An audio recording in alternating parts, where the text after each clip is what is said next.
Ambassador Li Tao's hands shook as he stared at the massive holographic vote counter floating in the center of the Galactic Council chamber.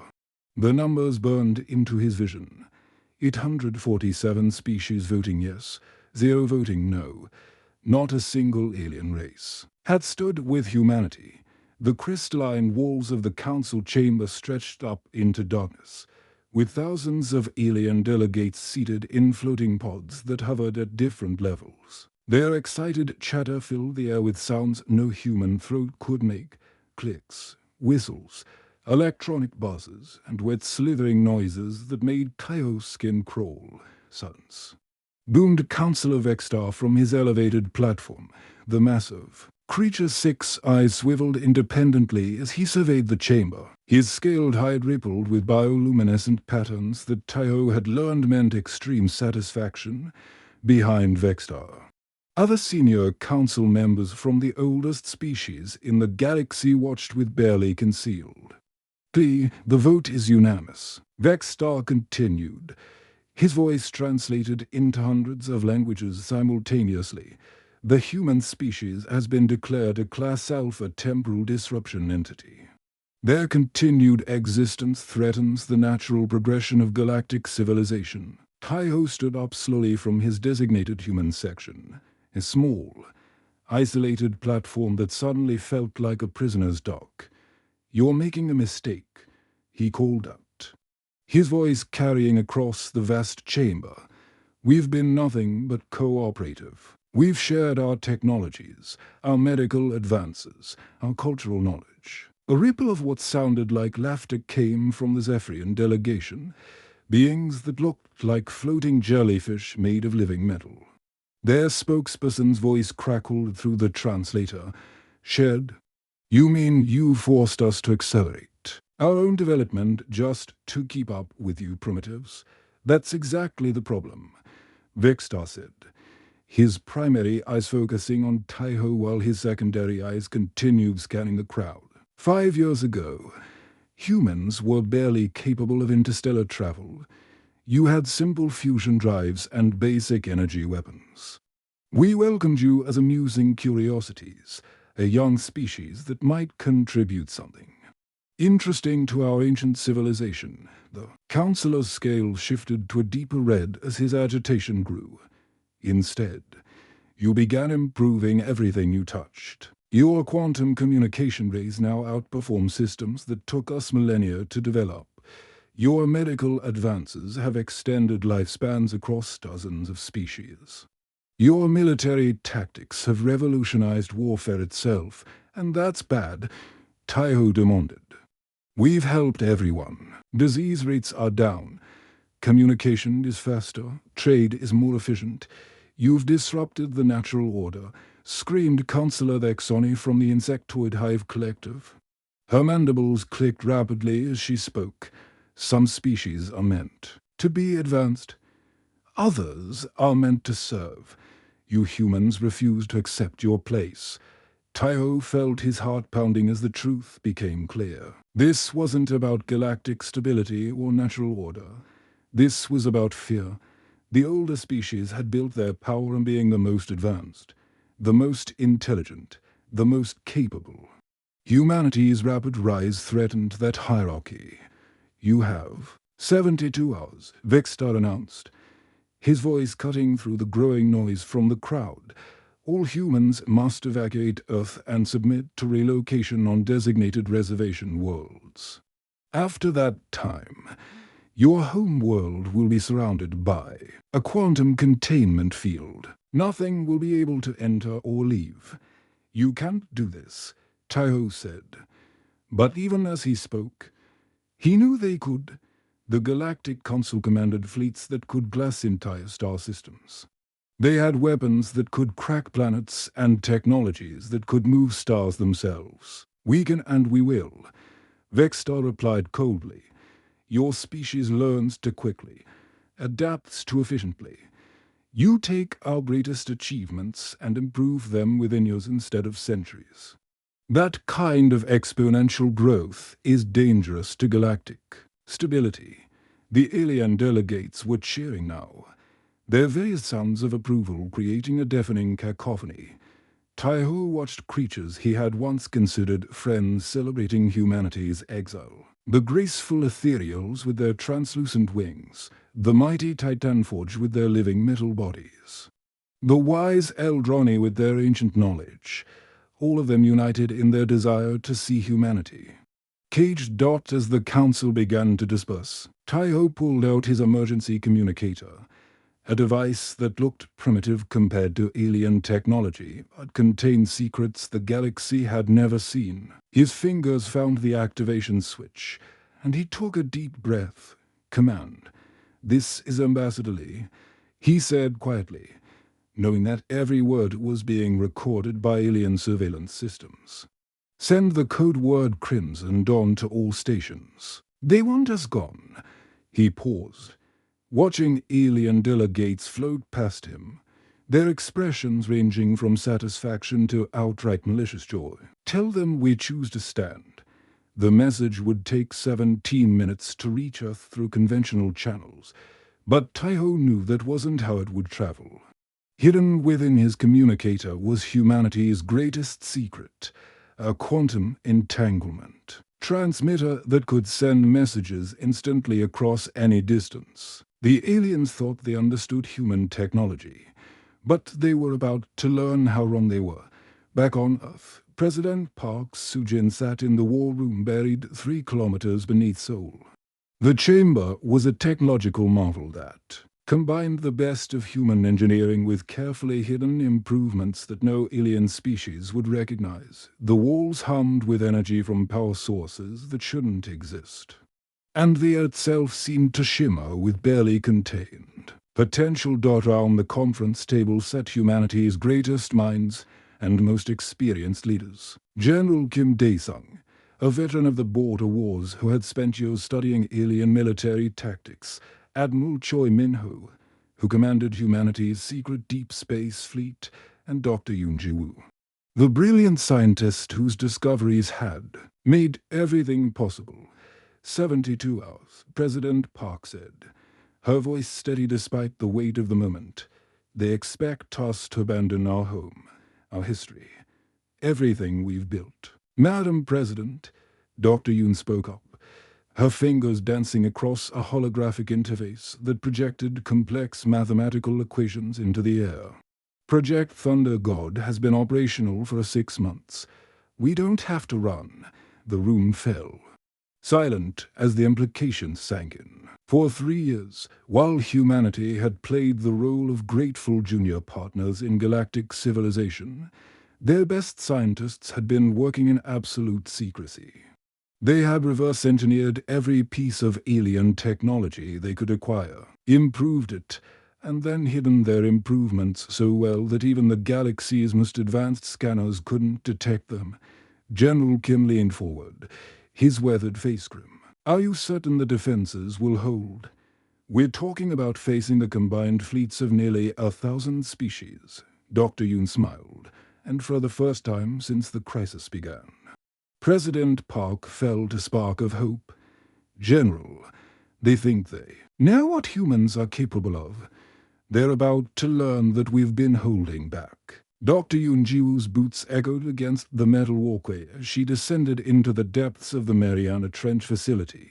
The elevator had taken her down 11 kilometers below the ocean surface, to a place that officially didn't exist on any government record. The pressure readings on her suit showed numbers that would crush a normal human instantly, but the facility's advanced shielding kept her safe.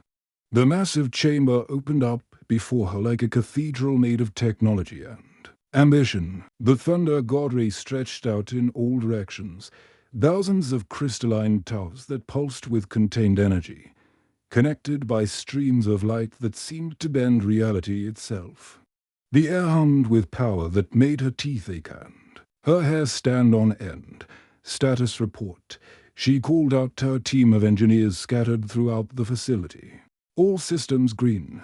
"Doctor," replied her assistant, Engineer Nam Soon-ho, his voice crackling through the comm system. "The quantum resonators are holding steady at 97% efficiency." We're ready for full activation. Dr. Yoon had spent 3 sleepless years designing this moment. While the world above celebrated humanity's partnership with alien civilizations, she and her team had been secretly preparing for a betrayal. Every alien device they traded for, every piece of technology they were given as gifts, every scientific exchange, all of it had been carefully studied, improved, and weaponized. Her secure communicator buzzed with an incoming transmission from President Park. The holographic image of the president appeared, her face tense with the weight of impossible decisions. "Show them," President Park ordered, her voice carrying the authority of someone who had just declared war on the entire galaxy. Dr. Yoon placed her hand on the master control panel. The bioscanner read her DNA, her heartbeat, even her brainwave patterns, confirming her identity beyond any possibility of alien infiltration or mind control. With a deep breath, she activated the sequence that would change humanity's fate forever. The ocean floor erupted with light visible from space. Massive pillars of energy shot up from the facility, piercing through 11 kilometers of water like it was air. The beams connected with satellites hidden in Earth's magnetosphere, creating a network of quantum resonators that turned the planet's natural magnetic field into the most powerful weapon system ever seen. Once heaved, "My God," whispered President Park, as she watched the display from her command center. "It's actually working." Dr. Yoon smiled as data flowed across her screens. "The aliens think we're primitives who got lucky and stumbled onto space travel. They have no idea we've been preparing for this day since first contact. Every time they shared their technology with us, thinking they were helping ignorant children, we were learning their weaknesses across the globe." Similar scenes were playing out in facilities that had been disguised as research stations, mining operations, and weather monitoring centers. In the Sahara Desert, what appeared to be a solar collection ray suddenly reconfigured itself into a massive particle cannon capable of punching holes through starship armor. The weapon's barrel was 3 kilometers long, hidden beneath shifting sand dunes that were actually advanced camouflage systems. At the South Pole, the Antarctic research station that tourists occasionally visited was revealing its true nature. The ice began to crack and split as enormous generators rose from beneath the surface. These weren't ordinary power plants. They were reality-warping devices that could bend space-time itself, creating pockets of altered physics where alien weapons would simply stop working. In orbit round Earth, hundreds of satellites that had been launching for years as part of humanity's communications network were transforming. Their solar panels folded back to reveal weapon rays, their communication dishes reconfigured into targeting sensors, and their peaceful exteriors shed like snakeskin to expose hunter-killer drones armed with weapons that combined human ingenuity with stolen alien technology. General Kim Dae-sung stood in the tactical center beneath Seoul, watching as his screens lit up with defensive systems coming online worldwide. "Our analysis shows their main weakness," he explained to the assembled military leaders. "Every alien species we've encountered relies on collective processing systems, their ships, their weapons. Even their soldiers are all connected through quantum networks that share information instantly, which means if we can hack into those networks," Admiral Choi Min-ho added, understanding immediately, "we can turn their own technology against them. Their coordination becomes chaos." Dr. Yoon's voice came through the speakers from her deep ocean facility. "We've spent 3 years mapping their network protocols.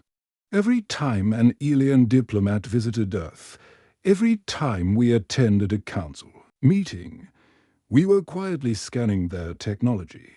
They never bothered to secure their systems properly because they assumed we were too primitive to understand what we were seeing." President Park stood at the reinforced windows of her command center, looking out at Seoul's skyline.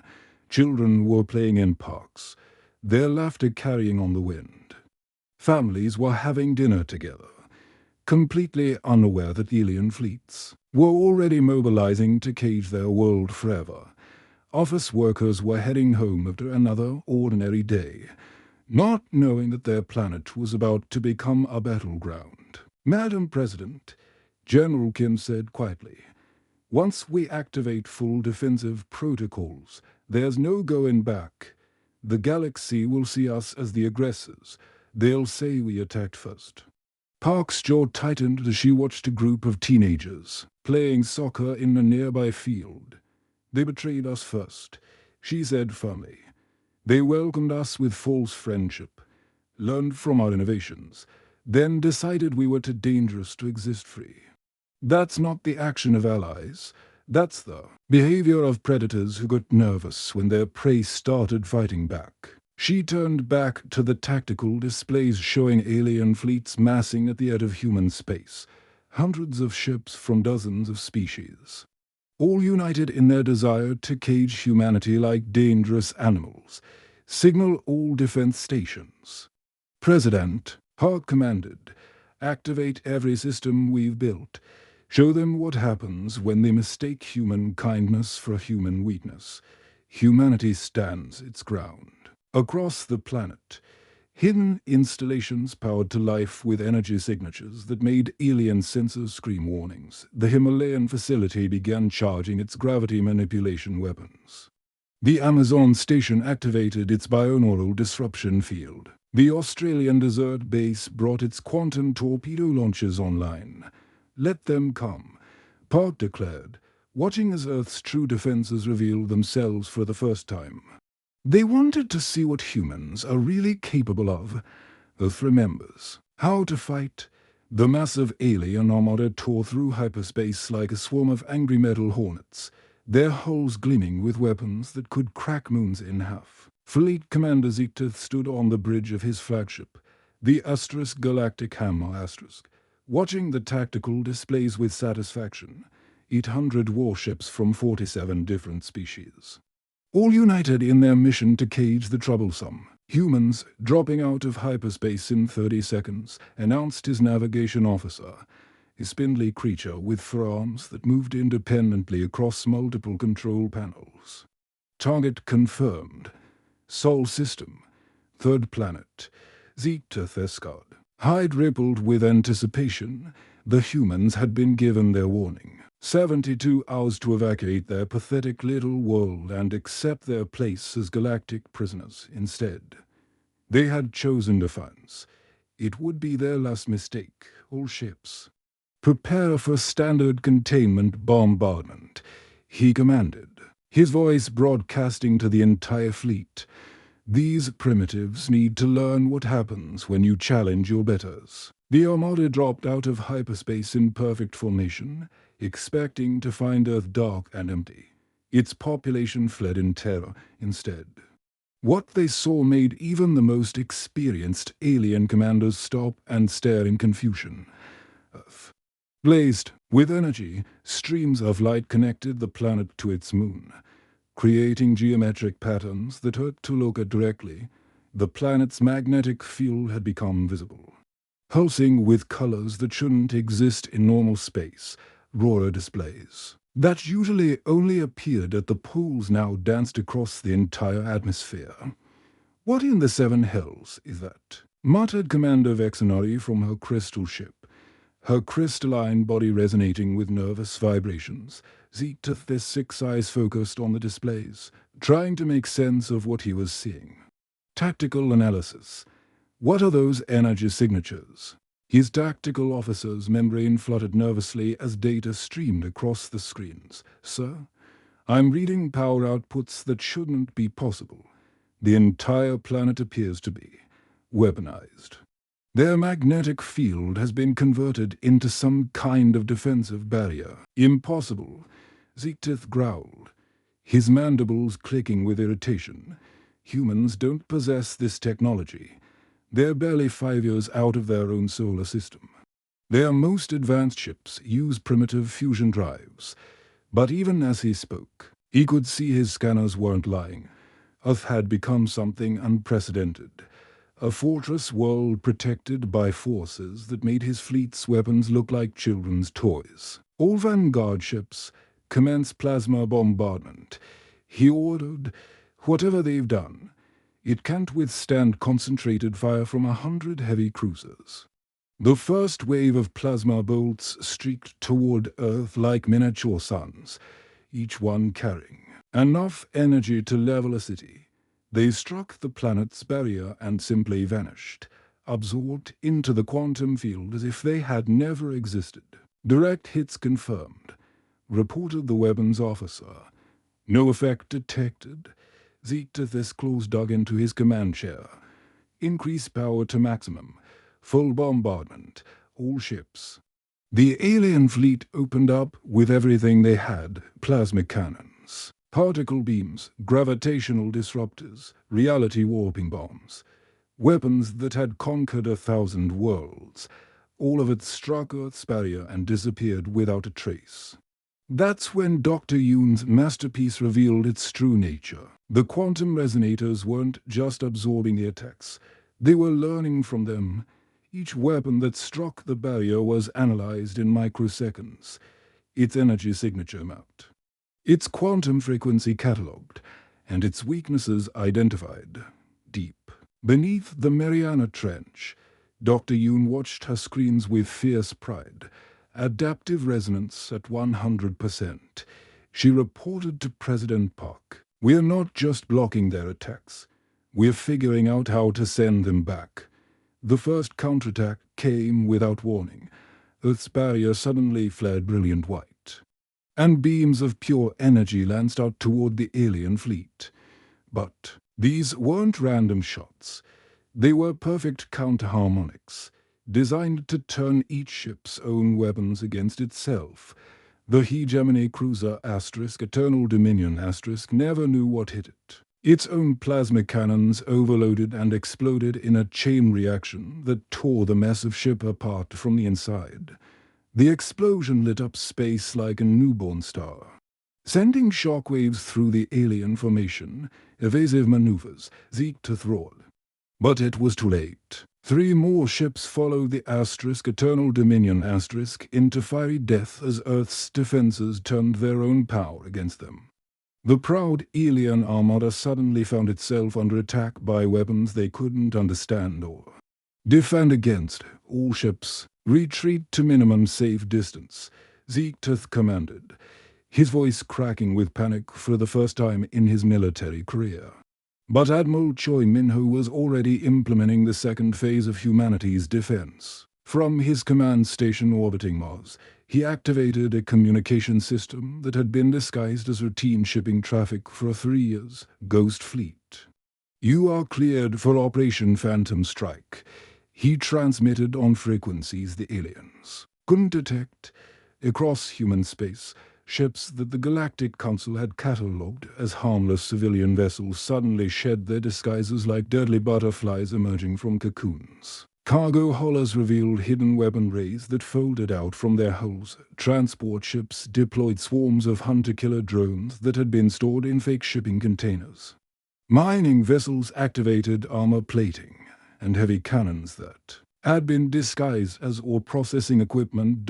Captain Nam Ho-seok stood on the bridge of the stealth destroyer Soul's Vengeance watching the alien fleet scramble to reorganize after their initial shock. His ship was humanity's most advanced warship, built using technology that officially didn't exist. Its hull could phase in and out of normal space, making it invisible to alien sensors. "Cloaking field at maximum," reported his tactical officer, Lieutenant Park Min-young.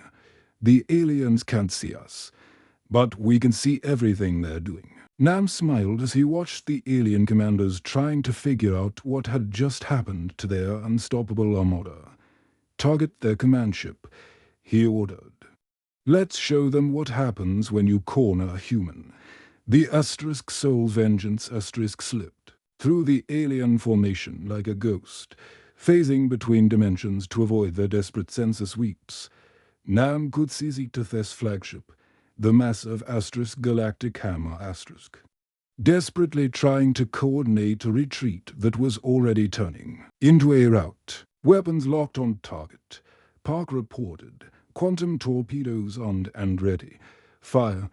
Nam commanded. The torpedoes streaked through space, invisible until the moment they struck.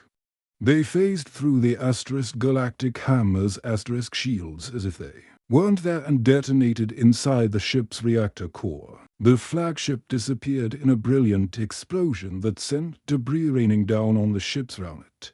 Across the battlefield, more human ships were revealing themselves, emerging from asteroid fields and nebula clouds where they had been hidden. For months, the aliens realized they hadn't just stumbled into a trap. They had walked into a carefully planned ambush that had been 3 years in the making. Retreat. All ships retreat. Came panicked transmissions from dozens of alien commanders as Earth's true defenses revealed themselves and humanity showed the galaxy what happened when you threatened their home. General Kim Dae-sung stood in the war room deep beneath Seoul, his weathered face lit by the glow of dozens of tactical displays. What had started as the largest alien invasion force in galactic history was now scattered across the solar system like leaves in a hurricane. The once mighty armada of nearly 1,000 ships had been reduced to confused clusters of vessels, their commanders desperately trying to understand how their overwhelming advantage had turned into a complete disaster. Status report from all fronts. Kim commanded, his voice carrying the authority of a man who had spent 40 years preparing for this exact moment. Phase cannons are performing beyond all expectations, reported Colonel Lee Jin-ae from the Mars Defense Station, her voice crackling through the quantum communication ray. The Vorthan fleet tried to adapt their shields to our weapons, but they can't defend against attacks that exist in multiple dimensions simultaneously, every time they adjust their defenses. We just shift to a different phase of reality on the tactical display. Kim watched as human phase cannons tore through alien ships like they were made of paper. The weapons fired energy beams that existed in several dimensions at once, making them impossible to block with conventional shields. When aliens tried to retreat into hyperspace, the phase cannons followed them there too. The crystalline consortium is in full retreat. Added Major Young Woo-jin from the Asteroid Belt Monitoring Station, their living ships are regenerating damage, but our biodisruptor fields are preventing them from healing fast enough. They're abandoning the outer system. But the real shock came when Dr. Yoon's most secret project went active. For 3 years, while studying alien technology, she had discovered something that terrified and fascinated her in equal measure. The advanced alien species didn't just use technology to communicate. They shared consciousness itself through quantum networks that linked their minds across vast distances. Initiating Neural Cascade Protocol, Dr. Yoon announced from her deep-sea facility, her fingers dancing across controls that hummed with barely contained power. Quantum entanglement works both ways. If they can share thoughts across their collective networks, we can insert our own. The breakthrough had come when they realized that alien telepathic networks weren't secure. They had never needed to be. No species in galactic history had been clever enough to hack into another race's shared consciousness. The aliens had built their mental networks like houses without locks, never imagining that someone might want to break in. Beginning consciousness insertion in 3, 2, 1. Across the battlefield, something unprecedented began to happen. Alien crews who had spent their entire lives thinking as part of a collective suddenly found strange new thoughts flowing through their minds, human memories of defiance, of never giving up no matter the odds, human emotions of fierce protectiveness for home and family, human tactical knowledge that emphasized creativity over following orders. On the bridge of the hegemony dreadnought * Cosmic Destroyer *. Commander Vexoni felt her world turn upside down as foreign thoughts invaded her consciousness. Suddenly, she could see the battle through human eyes, not as a simple extermination mission, but as parents and children fighting desperately to protect their home.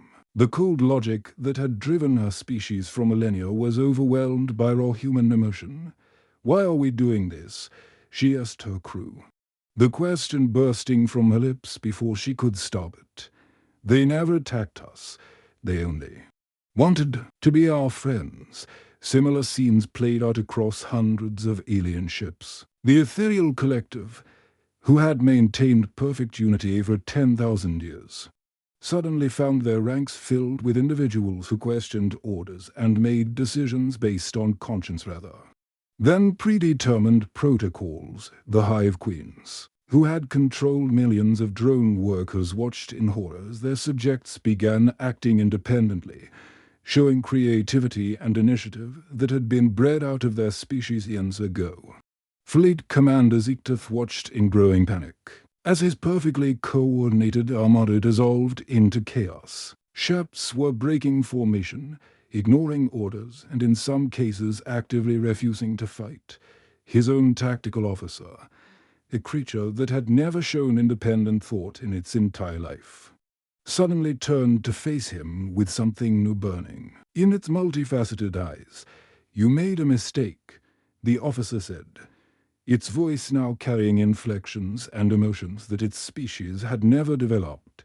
The words came out in perfect Korean, a language it had never learned.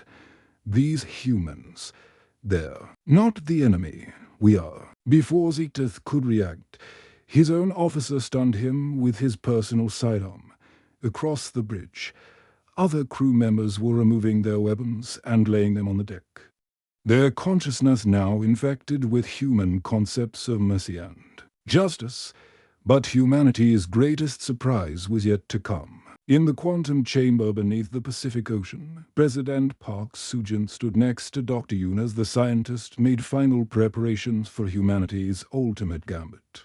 The chamber thrummed with power that made the air itself glow with potential. "Energy, probability equations are stable," Dr. Yoon reported, her voice tight with concentration. "The quantum field generators are maintaining perfect resonance with Earth's core. We can do this. But, Madam President, once we start, there's no turning back. We'll be committed to a path that will change everything." President Park looked at the holographic display showing their beautiful blue planet, with its swirling clouds and glittering cities. For 3 years, they had been preparing for this moment, the ultimate expression of human determination. They weren't just going to defend Earth. They were going to take it with them. "Then we move forward," Park declared, her voice carrying absolute conviction. "Signal all stations, and initiate Project Exodus round the globe." Massive quantum field generators that had been disguised as geological research stations came online, with power that registered on alien sensors as impossible. The ocean floors began to crack and split as enormous drive systems emerged from the planetary crust. Mountains opened up to reveal thruster rays the size of cities. The planet's core itself had been converted into the largest fusion engine ever built. Planetary drive systems at 15% power and climbing, reported Chief Engineer Baek Sun-ho from the primary control station in Antarctica. "Gravitational anchors to the sun are disengaging. We're actually doing this. We're turning Earth into a starship." Earth's crust itself had been secretly converted into the largest spacecraft ever conceived. Hidden beneath every continent were drive systems, shield generators, and life support equipment that could sustain the planet indefinitely in the vacuum of space. Humanity wasn't just defending their homeworld. They were stealing it from the galaxy that had tried to cage them. "All stations report ready," Dr. Yoon announced as the planet began to glow with energies that had never been seen before. "Earth is ready for departure."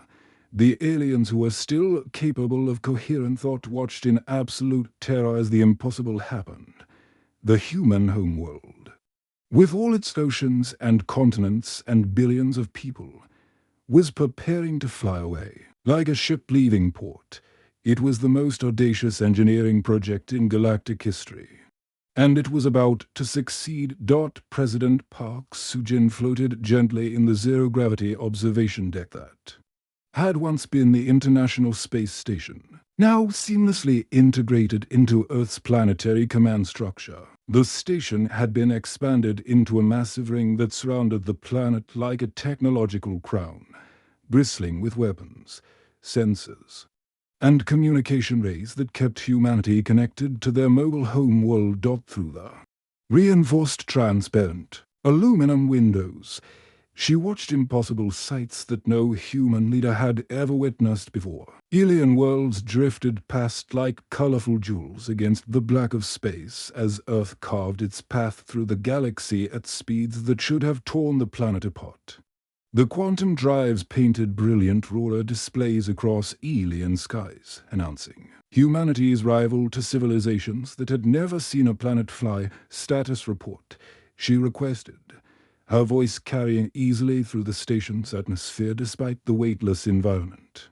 Admiral Choi Min-ho pushed off from a nearby bulkhead and floated toward her, a data pad secured to his wrist by a tether. His uniform bore new insignia, the Earth Liberation Fleet, humanity's space navy that now included vessels from dozens of species. 17 different species have officially requested to join our alliance in the past week alone, he reported, with barely contained excitement. The Kithara Confederacy formally surrendered this morning after we liberated their slave colonies. Their entire military is asking to serve under human command. Through the speakers, they could hear updates from across human space as the growing fleet reported in the hegemony, once the galaxy's most feared military force, was scattered and broken. Most of their ships had been captured by crews whose consciousness had been infected with human ideals of freedom and justice. The survivors were fleeing to the galaxy's outer rim, spreading word of humanity's impossible victory. Dr. Yoon Ji-woo looked up from her quantum calculations, her workstation, a floating bubble of holographic displays that showed the planet's vital signs. The planetary drive systems are operating at 127% efficiency, she announced with scientific wonder, apparently. Earth's natural magnetic field provides more power than our original projections, the planet is actually getting stronger the more we use the drives. She gestured to a display showing Earth's energy output. The magnetic field is resonating with the quantum drives in ways we never expected. It's like the planet wants to fly every time we jump to a new system. The drives become more efficient, more powerful. At this rate, we'll be able to travel faster than any ship in the galaxy. General Kim Dae-sun floated near the tactical displays, his experienced eyes tracking the movements of fleets across dozens of star systems. The former council territories are in complete chaos, he reported with grim satisfaction. Without their precious natural order to maintain, dozens of oppressed species are declaring independence. The slave lords of Vega Prime are facing full-scale rebellion. The crystal tyrants have lost control of 3 entire sectors. The tactical display showed the galaxy transformed. Where once there had been the rigid order of the Galactic Council's empire, now there were free worlds, independent colonies, and species making their own decisions for the first time in millennia. Humanity's example was spreading like wildfire.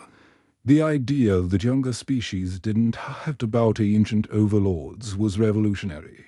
Through the speakers came Ambassador Lee Taiho's voice from the diplomatic vessel New Soul *, which was approaching the Kepler system alongside Earth. Madam President, the Zolani Republic wishes to formally request Earth's protection. They're offering their entire scientific database, their mineral rights, even their military service in exchange for our help against the Council remnants. Park smiled, remembering how different things had been just months ago, when humanity had been the ones begging for acceptance. Tell them they're welcome to join us, But we don't require payment. Freedom isn't something you purchase. It's something you earn and protect together. As Earth entered the Zolani system, its quantum drives painted magnificent aurora displays. Across alien skies that had never seen such colors, the Zolani were a peaceful species of tall, graceful beings who had been enslaved by the Council for over 3,000 years. Their ships approached cautiously, hardly daring to believe that liberation had finally come. What amazed the Zolani most was that Earth's surface showed no signs of the massive engineering required for interstellar travel. Cities still functioned normally with their lights twinkling in familiar patterns. Children still played in parks that were somehow maintained in perfect condition despite traveling through space. Families lived their lives as if nothing had changed, except now they could look up and see alien stars instead of their familiar sun. The Council called us a temporal anomaly, Park mused, watching a Zolani delegation ship approach through the aurora, its hull decorated with symbols of gratitude and hope. They said we didn't fit their ancient patterns, that we advanced too quickly. Dr. Yoon smiled as she watched more species joining their convoy. Humans never were good at following other people's rules. We prefer making our own. The fleet that accompanied Earth had grown beyond anything imaginable. Liberated worlds brought their own ships, their own resources, their own determination to stay free. The convoy stretched across light years, mobile planets, asteroid fortresses, space habitats, and fleets of every conceivable design, all united under humanity's leadership. Signal the fleet. Park ordered, looking out at the stars with the expression of someone who had found their true purpose. Next system is the Arcturus cluster. Intelligence reports 3 different species under council occupation there. She paused, her eyes reflecting the light of distant suns. Time to make some new friends. Captain Nam Ho-seok, now commanding Earth's forward scout fleet from his flagship Soul Vengeance *, received the order with enthusiasm. His ship had been upgraded with technology from a dozen different species, making it more powerful than most dreadnoughts. Copy that. Command. Scout fleet is jumping ahead to prepare the welcome party. These council remnants are about to learn what happens when you cage free people. As Earth and its growing convoy of allied worlds engaged their quantum drives for the jump to hyperspace, they left behind empty council stations floating like monuments to a failed empire. The 1,000-year-old galactic order had crumbled in months, replaced by something unprecedented. A coalition based on choice rather than force, cooperation rather than domination, hope rather than fear. Humanity had been betrayed by the galaxy, given an ultimatum to abandon their home and accept permanent exile. Instead, they had taken their home with them and were remaking the galaxy in their image. One liberated world at a time. One freed species at a time. One act of defiance at a time. In the depths of space, the wreckage of council ships drifted, silently among the stars, testament to what happened when ancient powers underestimated the human spirit. The galaxy had a new order now, led by a species that refused to accept that some beings were meant to rule, while others were meant to serve.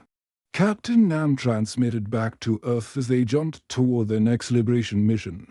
New galaxy, same humans, ready to explore, ready to fight, ready to make friends. The council wanted us gone. They got their wish. We're making somewhere better. *The end*.